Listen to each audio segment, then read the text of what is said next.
my use of Ciroxat years ago, I was on it around about 2000, well, from 96 to about 2000 when I came off of it myself.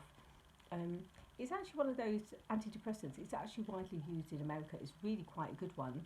The initial kind of, when you first start it, it's really, really kind of, the GP that prescribed it said it could take up to 6 weeks for it to kind of balance out. But I kind of within about 3 weeks, I found a safer dose, a healthier dose rather than, because it's quite addictive as well. And when you come off of it, it's really one of those drugs that people find it really hard to come off. I managed to come off of it with quite a lot of difficulty actually.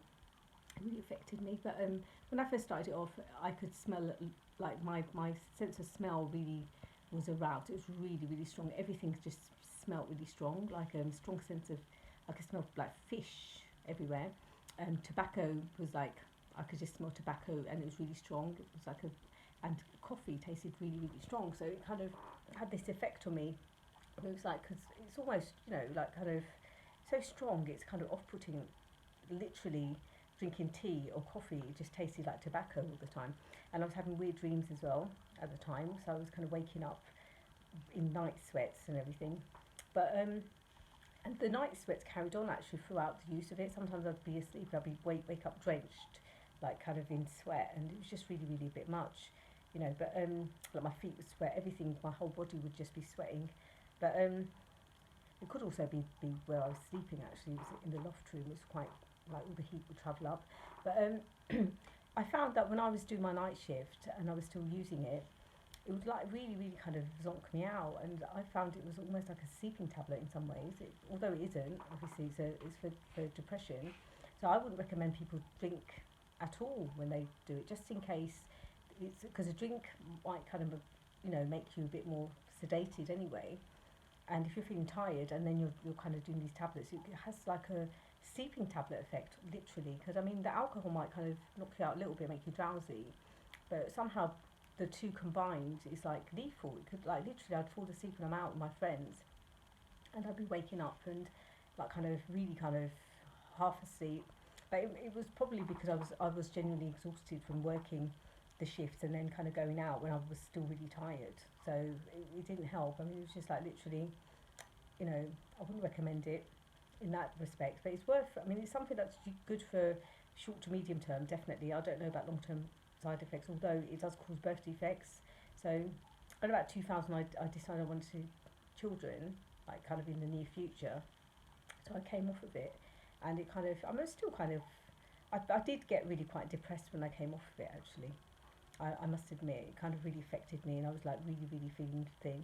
Like, couldn't get my head straight, and but coming off of it was probably the best thing I did, because I've got 3 kids and they're quite kind of normal, healthy, nothing wrong for them, no birth defects. Well, they do have some illnesses, but they're kind of quite common nowadays because hygiene levels have improved and they're not used to like dust and things like that. Like my son suffers from asthma, my daughter suffers from eczema, and it's also like kind of the heating conditions in the house. It's not necessarily, it's dry heating, so that might have affected my daughter a little bit. And it's not necessarily because of that. I mean, it's just kind of maybe when I had my children, I was a little bit older as well. I wasn't like kind of like a 20-year-old having children. I was like 33 and 34 when I had the first two, and the last one was like nearly 40, like 38, nearly 39. So it's kind of, quite old really to be starting a family. Some people start theirs when they're like 20, 21. But I obviously studied, I got a degree, and then I carried on and worked for many years, like 10 years, and 5 years part time whilst a student. So, you know, I've always kind of had worked quite hard. Um, so Ciroxat is one that's good, but then people have to be aware of when they want to come off of it. You know, if it's kind of, if they're planning a family, I wouldn't recommend it. It's no point chancing it, because I'm pretty sure if they say it's got birth defects, then chances are your children would be born with birth defects. Mine are quite healthy. There's nothing wrong with mine. They're perfectly normal, healthy, average size.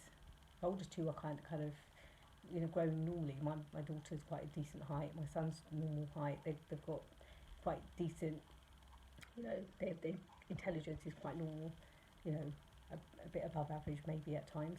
So they're quite smart kids as well. So, but in saying that, I do think it's a good one. I like it, but I've never tried any others to compare it to.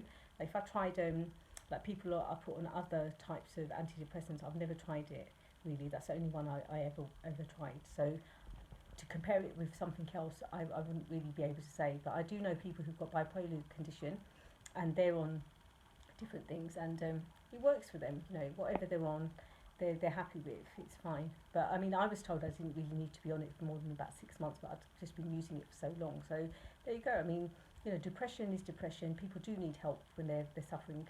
You can't suffer in silence. And because I was working, maybe it kind of kept my mind off of like what the real problem was. The real problem was something that's kind of going on in my personal life that I don't really want to talk about. But it kind of affects everything. So like not to have to think about things like that. So working and keeping your mind off of it helped, and it was good enough to kind of, you know.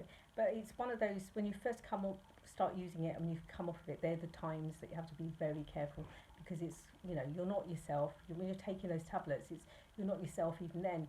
And for the way the medication works, it does take a few weeks for it to kind of take effect. So it's really good. I like it.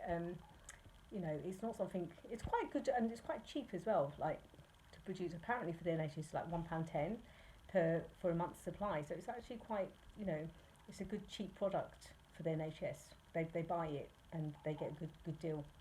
And even in America, it's like about $4 or something. So you know, it's something worth people trying when they're feeling depressed. It's, you know, I wouldn't say anything too bad about it really, apart from, you know, a few things. But that could also be triggered by kind of sleeplessness. So sleep deprivation itself, you don't know, you might just fall asleep anyway, mightn't you? It's like kind of, it's not necessarily because of the medication.